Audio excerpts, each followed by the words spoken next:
마가복음 14장 60절로 62절의 말씀입니다. 마가복음 14장 60절에서 62절의 말씀 같이 한 목소리로 합독하겠습니다. 대제사장이 가운데 일어서서 예수에게 물어 이르되 너는 아무 대답도 없느냐? 이 사람들이 너를 치는 증거가 어떠하냐 하되 침묵하고 아무 대답도 아니하시거늘 대제사장이 다시 물어 이르되 내가 찬송받을 이의 아들 그리스도냐? 예수께서 이르시되 내가 그니라. 인자가 권능자의 우편에 앉은 것과 하늘 구름을 타고 오는 것을 너희가 보리라 하시니. 아멘. 오늘 함께 봉독한 마가복음 14장 60절에서 62절의 말씀을 가지고 주는 그리스도이십니다, 이와 같은 제목으로 함께 말씀의 은혜를 나누겠습니다. 가룟 유다의 배신으로 로마 병정들에게 붙잡히신 예수님은 곧장 그 길로 대제사장 가야바의 집으로 끌려가십니다. 예수님께서 십자가에 달리시기까지 채 하루도 걸리지 않았습니다. 붙잡히고 십자가에서 돌아가시기까지 24시간이 지나가지 않은 거예요. 그만큼 급하고 모든 것이 속전속결로 이루어졌습니다. 오늘 말씀에는 자세하게 기록하고 있지는 않지만 또 명확하게 기록하고 있지 않지만 예수님을 죽이기로 결의한 곳이 산헤드린 공의회라는 곳입니다. 산헤드린이라는 것은 유대 사회 안에 70명 혹은 71명, 학자들마다 견해가 조금씩 틀린데 한 70명 정도 되는 사람들이 모여서 유대 사회 안에서 일어나는 모든 일들을 결정하는 재판기구예요. 대제사장 가야바는 그 당시 이 산헤드린 공의회의 대표 성격을 갖는 사람이 대제사장이 이 수장 역할을 맡게 되는데 당시 대제사장이 가야바입니다. 이 대제사장 가야바는 자신의 집에 산헤드린 공의회를 긴급으로 소집을 했어요. 그러니까 원래 이 소집하는 것도 밤중에 모이하지 않도록 또 은밀한 중에 행하지 않도록 낮에 모이게 되어 있습니다. 근데 한밤중에 70명 전원을 모집한 것도 아니고 긴급으로 몇몇 사람들, 뜻을 같이 하는 사람들 모아놓고 재판을 하는 거예요. 그러니 그 재판이 공정한 재판이 되겠습니까? 공의로운 재판이 되겠습니까? 어쨌든 사람들을 불러 모아놓고 이 붙잡은 예수님을 어떻게 처리를 할까 서로 사람들끼리 이야기를 하고 논의를 하지만 좀처럼 의견이 좁혀지지를 않습니다. 증언하는 사람들은 많았지만 그저 감정적으로 자기가 느낀 대로 자기가 본 대로 이 말 저 말 섞고 또 정확한 증거가 없었기 때문입니다. 예수님에게 특별한 죄가 있어서 붙잡은 것이 아니라 붙잡아 놓고 죄를 찾는 거예요. 죽이기로 작정하고 그에 맞는 죄를 찾았기 때문에 뚜렷한 증거도 명확한 근거도 아무것도 없습니다. 명백하게 조작된 재판, 누명 씌우기 혹은 죄명 씌우기 식의 재판을 행하고 있는 겁니다.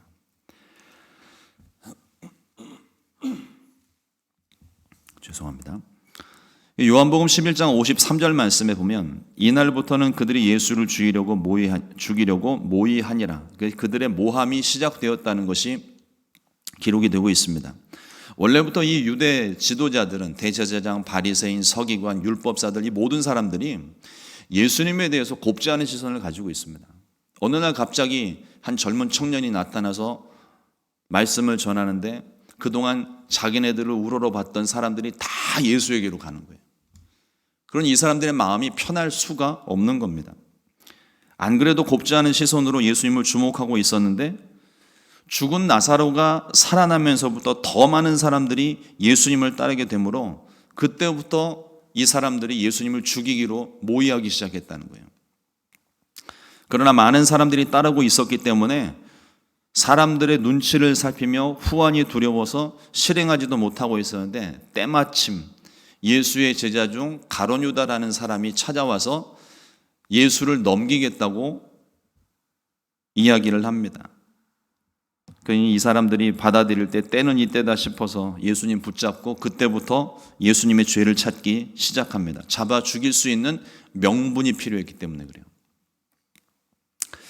말씀을 묵상을 하다가 이건 우리 입장에서 받아들이는 것이고요. 대제사장과 종교 지도자들의 입장에서 한번 생각을 해봤습니다. 제사장과 바리새인들이 예수님을 어떻게 죽일까 고민을 하고 있는데 하필이면 그때 예수의 제자 가룟 유다가 예수님을 팔아 넘기겠다고 와서 말을 했습니다.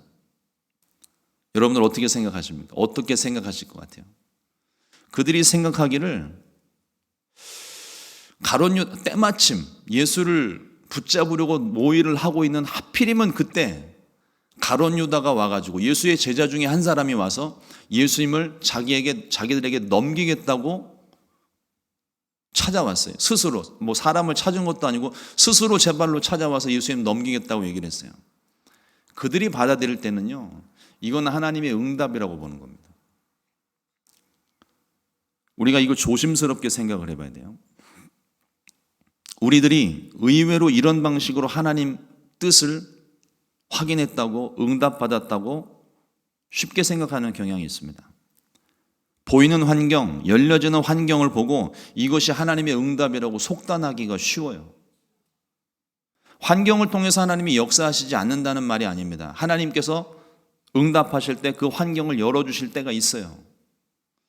그러나 그렇다 하더라도 우리가 보여지는 것, 내가 느끼고 깨닫게 되는 것, 그것만으로서 그게 하나님의 응답이라고 생각하면 큰일 납니다.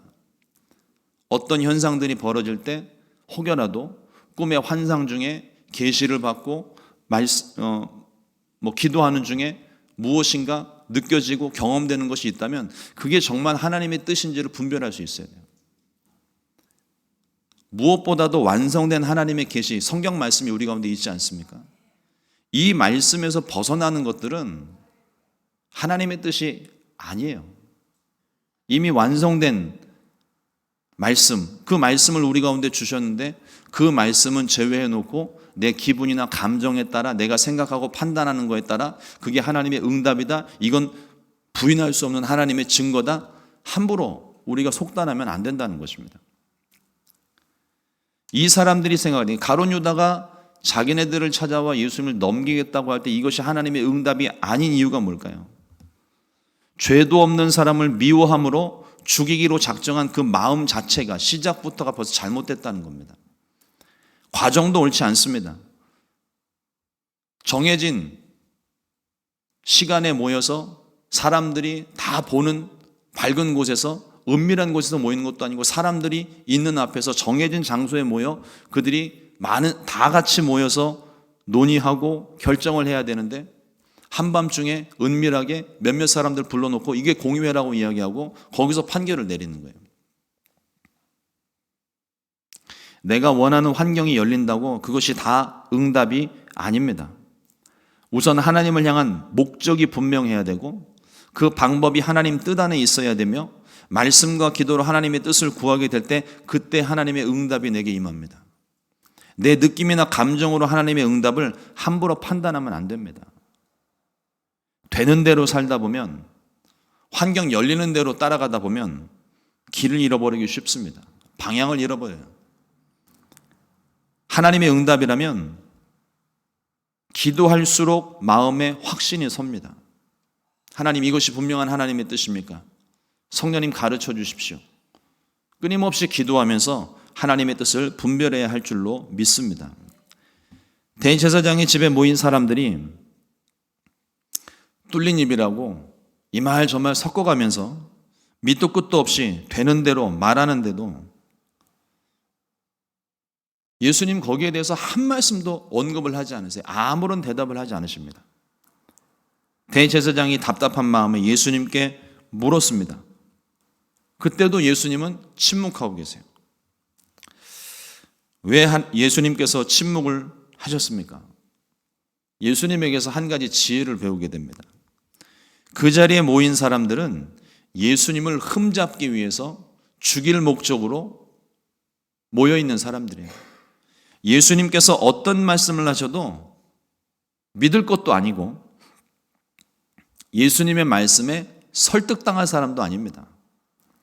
오히려 예수님께서 말씀을 더하실수록 말꼬리를 잡고 트집을 잡고 쥐잡듯이 달려들 것이 너무나도 뻔했습니다.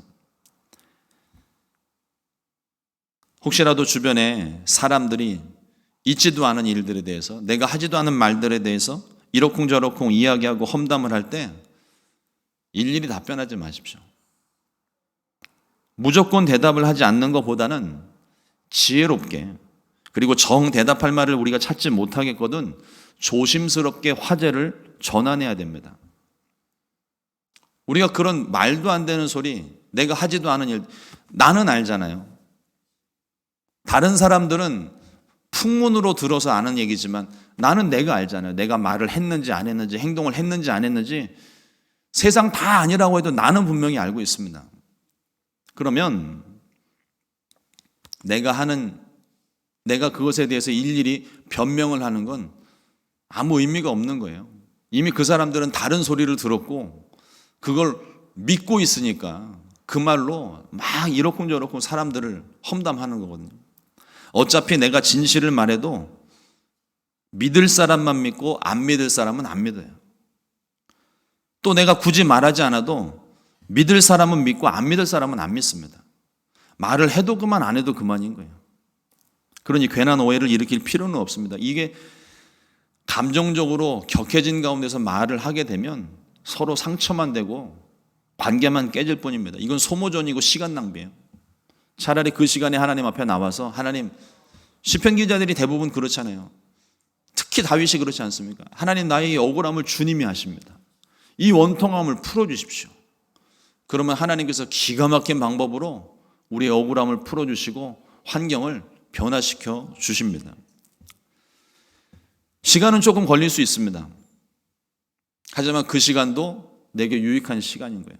이전에 내가 보지 못했던 것들을 보기 시작하고 내 자신을 점검하지 못했는데 다시 한번 내 삶을 돌아보면서 깨닫게 하시는, 그래서 하나님께서 원하시는 방법대로 우리를 변화시키고 빚어나가십니다.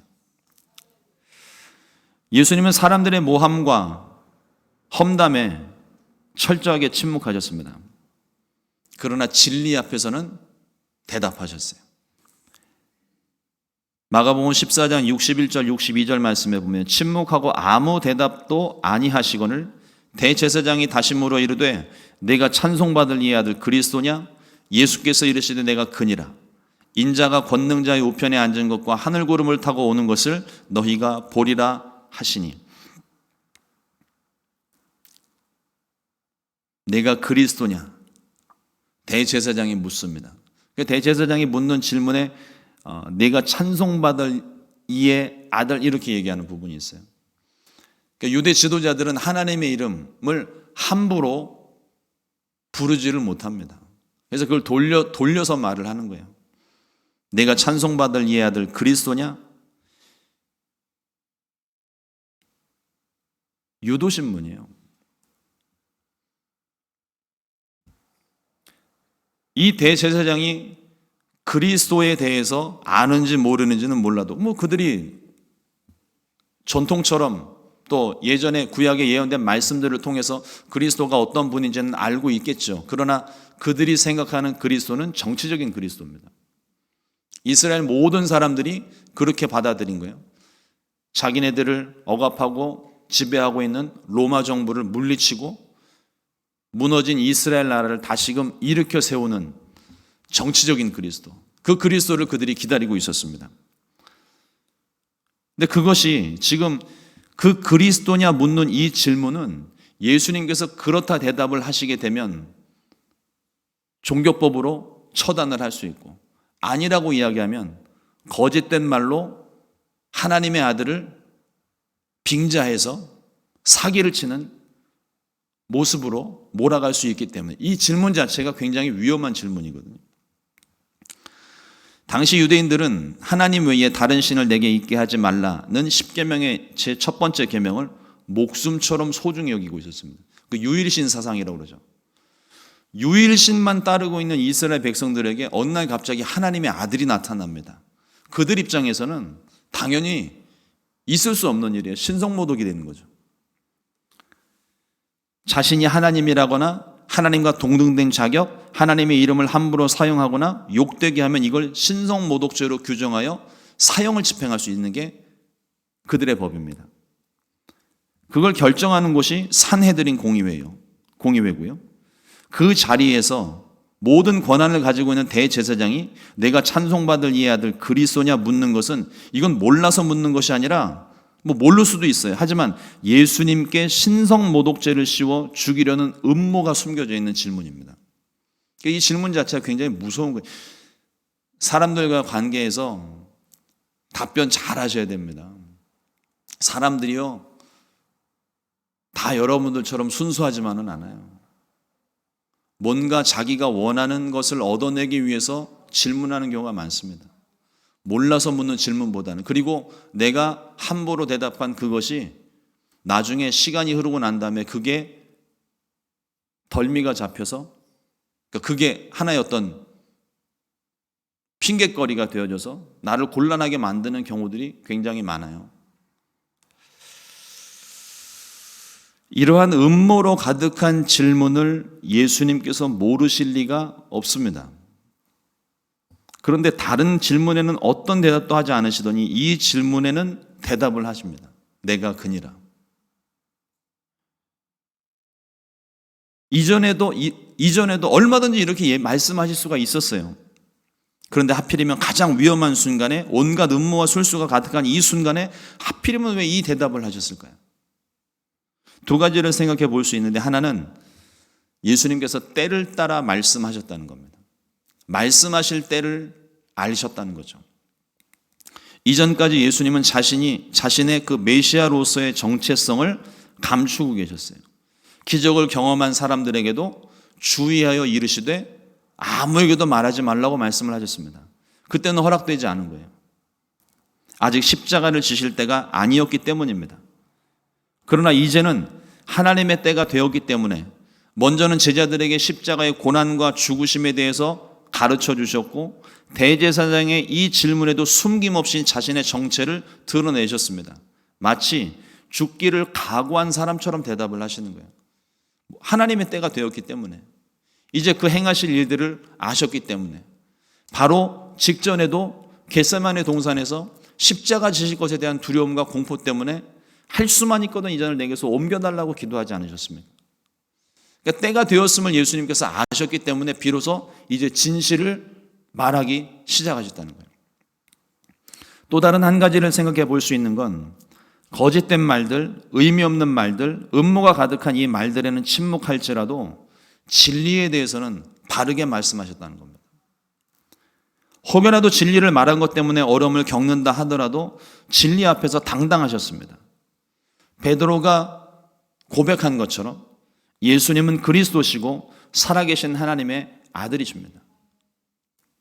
이에 대한 증거로 예수님께서 인자가 권능자의 우편에 앉은 것과 하늘구름을 타고 오는 것을 너희가 보리라는 것을 말씀해 주셨어요. 장차 십자가에서 죽으시고 다시 부활하셔서 하늘보좌 우편에 앉으실 것, 이것은 명백하게 하나님의 아들 되심을 말씀하시는 것이고, 이후에 구름 타고 심판주로 오실 것에 대한 분명한 말씀을 주십니다. 사람들이 예수님을 믿지 않고 모함하고 부인한다 해도, 그리고 그들의 거짓 증언에 예수님께서 침묵하고 계셔도 예수님이 하나님의 아들이신 것과 그리스도이 되신 것은 부인할 수 없는 사실입니다. 사람들의 말에, 환경에 따라 변하는 것은 진리가 아닙니다. 기도의 응답도 똑같습니다. 하나님이 내 기도에 응답하셔야만 하나님이십니까? 응답하지 않으실지라도, 때로는 거부하시고 침묵하실지라도 하나님은 여전히 하나님이십니다. 내가 원하는 걸 주어야만 하나님 되고, 내가 원하는 것, 내가 기도하는 것에 하나님이 응답하지 않으시면 하나님이 안 되시는 게 아니에요. 응답이 있거나 말거나, 세상이 예수님 믿지 않고 도리어 예수님을 대적하는 쪽으로 변해간다 할지라도 주가 그리스도인 사실은, 이 진리는 절대 진리입니다. 변함이 없는 거예요. 하나님의 응답도, 하나님의 거절도, 때로는 침묵도 우리에게 가장 좋은 방법으로, 우리에게 딱 맞는 방법으로 응답하시는 하나님의 역사입니다.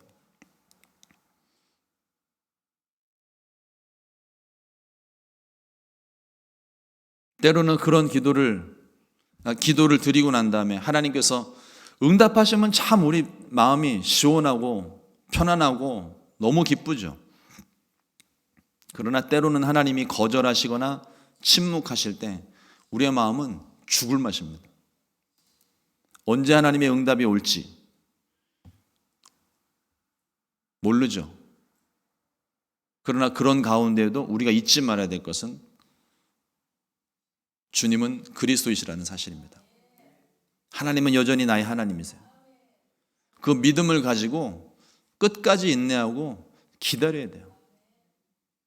응답 없다고, 하나님 내 기도는 안 들어주신다고 뛰쳐나가면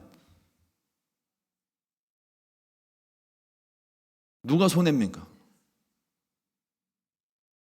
내 기도에 응답해 주실 분은 하나님밖에 없는데 그 하나님 앞을 내가 박차고 떠나버린다면 손해는 내가 다 당하는 거예요. 환경에 따라 변하는 믿음 대신 끝까지 하나님을 신뢰하고 믿는 그 믿음을 우리 주님께서 기뻐하십니다.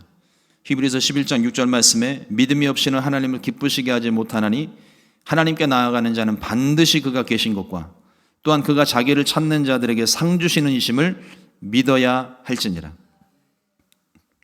오늘도 이 믿음 안에서 주가 그리스도 되심과 나의 주인 되심을 믿음으로 고백하고 순종하는 저와 여러분도 되기를 주님의 이름으로 축원합니다. 기도하겠습니다.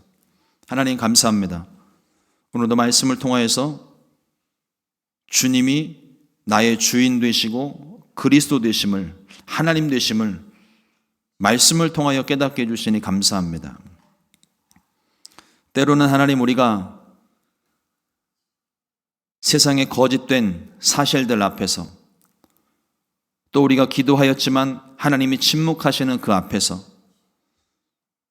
하나님을 온전히 신뢰하지 못하고 의심하고 두려워하며 괴로워하는 우리들의 모습이 있습니다. 주님, 우리를 불쌍히 여기시고 성령께서 우리 가운데 친히 역사하시고 말씀하셔서 우리의 믿음을 도와주시옵소서.